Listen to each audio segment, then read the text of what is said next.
Good morning. So today we're going to look at the conquest of the Aztecs and the Incas,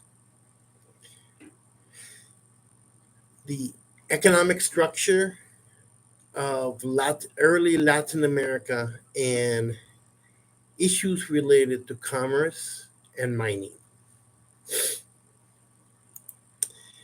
The conquest of the Aztecs and the Inca Empire were led by Fernando Cortes and Francisco Pizarro, are among the best known episodes of Spain in the Americas. Despite their small size, the conquistadors' success initially seemed incredible if one takes a closer look. The critical assistance of native allies and auxiliaries, and the contributions of some freedmen and slaves. At the same time, the limited geographical consequences of victories and the arduous continued effort required to complete the conquest of a given region. Hernán Cortés led the Spanish conquest of the Aztec Empire, arriving in Mexico in 1519 with a small force of soldiers and indigenous allies. Moctezuma II, the Aztec Empire, initially welcomed Cortés and his men, believing them to be gods fulfilling an ancient prophecy. Moctezuma II was taken hostage by Cortés, causing unrest among the Aztec people and ultimately leading to the emperor's death during the Spanish retreat from Tenochtitlan, also known as La Noche Triste. La Noche Triste, or the Night of Sorrows, refers to the Spanish retreat from Tenochtitlan on June 30th, 1520, after a major Aztec uprising against the occupying forces. The siege of Tenochtitlan lasted from May to August 1521, during which Cortés and his allies successfully captured the Aztec capital, leading to the fall of the empire. The Tlaxcalans, a powerful indigenous group in central Mexico, formed an alliance with Cortés against their longtime enemies, the Aztecs. The indigenous allies provided the Spanish with crucial military support, local knowledge, and resources, greatly contributing to their success in conquering both the Aztecs and Inca empires. Francisco Pizarro led the Spanish conquest of the Incan Empire, arriving in Peru in 1532 with a small force of soldiers and indigenous allies. Atahualpa, the Inca emperor, was captured by Pizarro during their first encounter at Cajamarca, despite vastly outnumbering the Spanish forces. Atahualpa was held ransom and later executed by the Spanish, causing political instability within the Incan Empire and facilitating its downfall. The Battle of Cajamarca in November 1532 marked the capture of Atahualpa by Pizarro's forces, setting the stage for the conquest of the Incan Empire. The fall of Cusco in November of 1533 signaled the end of the Incan Empire as the Spanish took control of the Incan capital and consolidated their power in the region. Smallpox, introduced by the Spanish, devastated indigenous populations in the Americas as they lacked immunity to the disease. The spread of smallpox and other European diseases, measles, influenza, significantly weakened indigenous societies, making them more vulnerable to Spanish conquest and colonization. The demographic collapse caused by these diseases had long-lasting effects on the social, economic, and political structures of indigenous communities in the Americas. Horses provided a significant advantage in mobility and speed on the battlefield.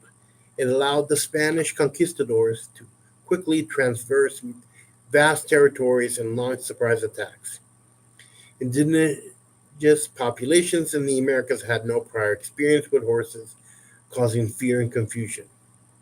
At the same time, the Spanish conquistadors wore steel armor, breastplates, helmets, and shields that provided superior protection against indigenous weapons. The indigenous soldiers primarily used weapons made of stone, wood, and copper, which were ineffective against Spanish steel armor. The alliances with indigenous groups provided the Spanish with local knowledge, guides, and auxiliary forces. The indigenous allies helped the Spanish navigate unfamiliar territories, gather supplies, and fight against their common enemies. These alliances were crucial in overcoming the numerical disadvantage of the Spanish forces. Spanish naval superiority allowed them to control coastal areas and major trade routes. The Spanish ships were larger, faster, and better armed than indigenous canoes and rafts. Control of the seas enabled the Spanish to transport troops, supplies, and reinforcements efficiently to the Caribbean islands. Vival Valdivia and Coronado explored and conquered southwest North America and central Chile and the Amazon.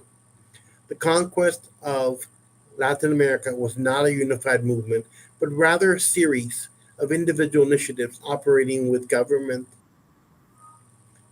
One prong of the conquest was directed toward Mexico, the other toward South America.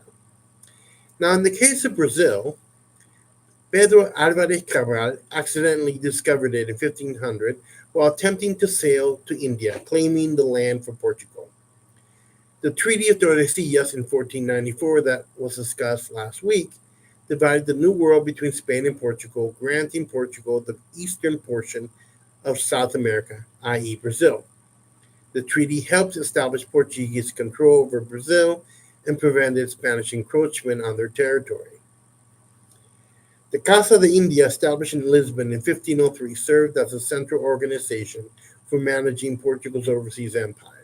It regulated trade, collected taxes, and oversaw the administration of colonies, including Brazil.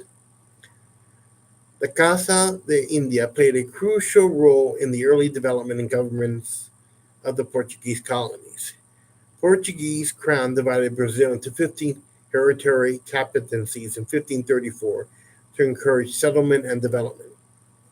Each captaincy was granted to a donatário, a captain, who was responsible for colonizing, protecting, and administering the territory. The captaincy system faced challenges due to the vast size of the territories, limited resources, and resistance from indigenous populations. São Vicente, established in 1532, was the first successful Portuguese settlement in Brazil.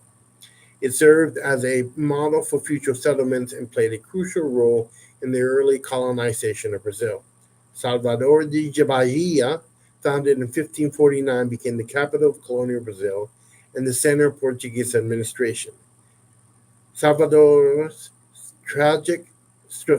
strategic location and natural harbor, made it an important port for trade and defense.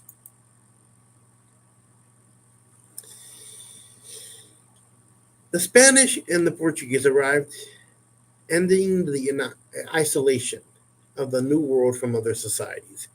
Millions of Europeans and Africans settled in the Americas after 1500. The Spanish conquest and treatment of Indians raised significant philosophical and moral issues.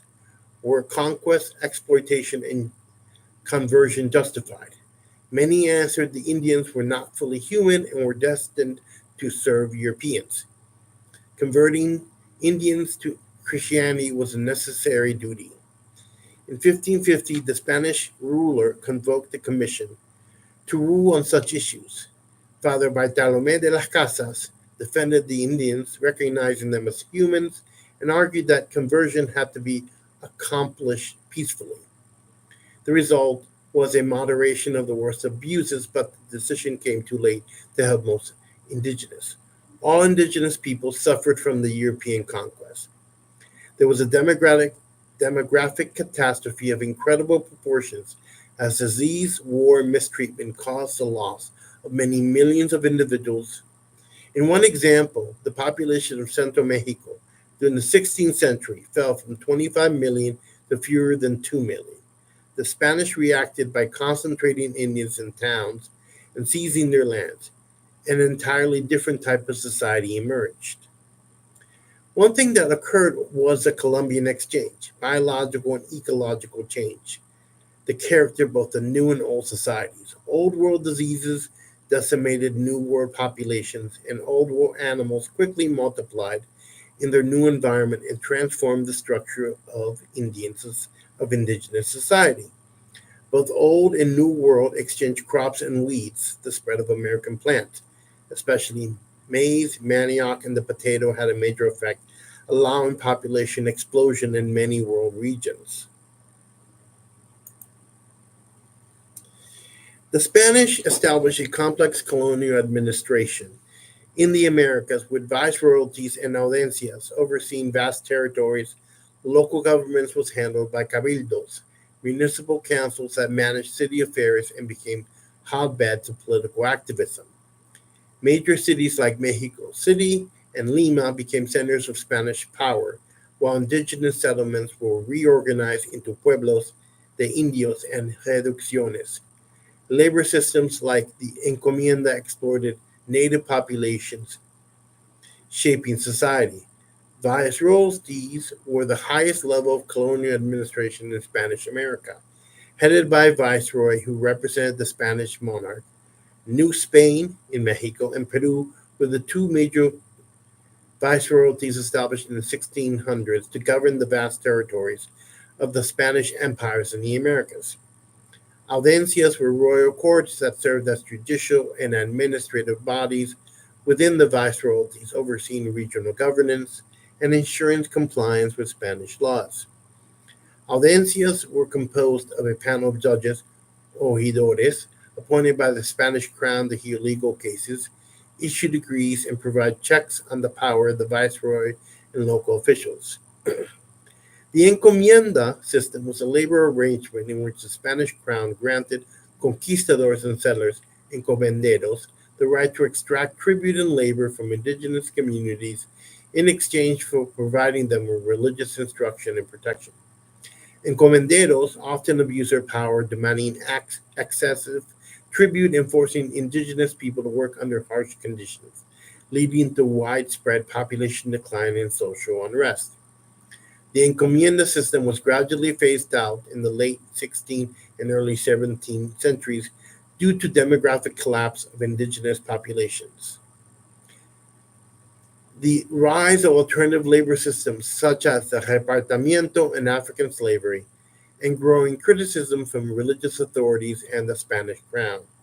The legacy of the encomienda system had long lasting impacts on social, economic, and demographic structures of colonial Spanish America, contributing to the marginalization and exploitation of indigenous communities and the entrenchment of racial hierarchies. Once the wealth of the central areas became apparent, Sevilla based firms began to dominate the import export trade, the exchange of American precious metals to Europe, cloth, iron manufacturers, and other goods. The representatives at American ports and capitals were junior partners in transatlantic firms and in time expected to move on.